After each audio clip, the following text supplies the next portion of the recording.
शांति एक दूसरे के लिए हमारा उपहार है।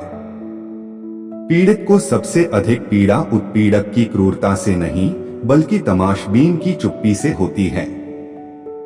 ऐसा समय आ सकता है जब हम अन्याय को रोकने में असमर्थ हों, लेकिन ऐसा समय कभी नहीं आना चाहिए जब हम विरोध करने में विफल हों। अंधेरे में भी प्रकाश पैदा करना संभव है। दुख के सामने किसी को मुंह मोड़ने न देखने का कोई अधिकार नहीं है। मौन पीड़ा देने वाले को प्रोत्साहित करता है, पीड़ित को कभी नहीं।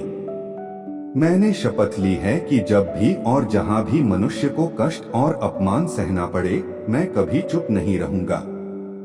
जिस तरह इंसान सपनों के बिना नहीं रह सकता, उसी तरह वह उम्मीद के बिना भी नहीं रह सकता। अगर सपने अतीत को दर्शाते हैं, तो उम्मीद भविष्य का आह्वान करती है। दोस्ती प्यार से भी ज्यादा गहराई से जिंदगी को चिह्नित करती है। प्यार के जुनून में बदल जाने का खतरा रहता है, दोस्ती कभी भी सिर्फ बांटने का जरिया नहीं होती।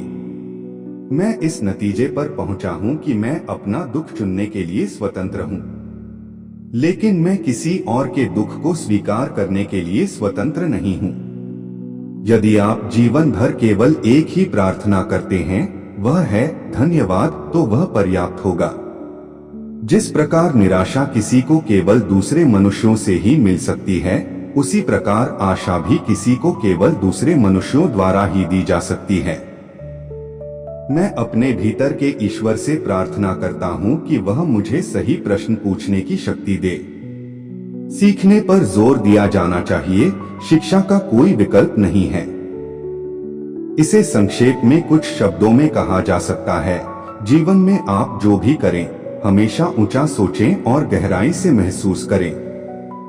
जब वयस्क युद्ध करते हैं, तो बच्चे नष्ट हो जाते हैं। जीत आत्मा और भावना की होती है, कभी कभी हार कर भी जीत होती है। भूलना न केवल खतरनाक होगा, बल्कि अपमानजनक भी होगा। मृतकों को भूलना उन्हें दूसरी बार मारने के समान होगा। मैं नहीं चाहता कि मेरा अतीत किसी और का भविष्य बने। जो व्यक्ति एक समूह से नफरत करता है, वह अंततः सभी से नफरत करने लगेगा और अंततः खुद से भी नफरत करने लगेगा। दो लोगों की खामोशी एक व्यक्ति की खामोशी से ज्यादा गहरी होती है। अधिकांश लोग सोचते हैं कि परछाइयां प्राणियों या वस्तुओं का अनुसरण करती हैं, उनसे पहले आती हैं या उन्हें घेर लेती हैं। सच्चाई यह है कि वे शब्दों, विचारों, इच्छाओं, कर्मों, आवेगों और स्मृतियों को भी घेर लेती हैं। Thanks for watching.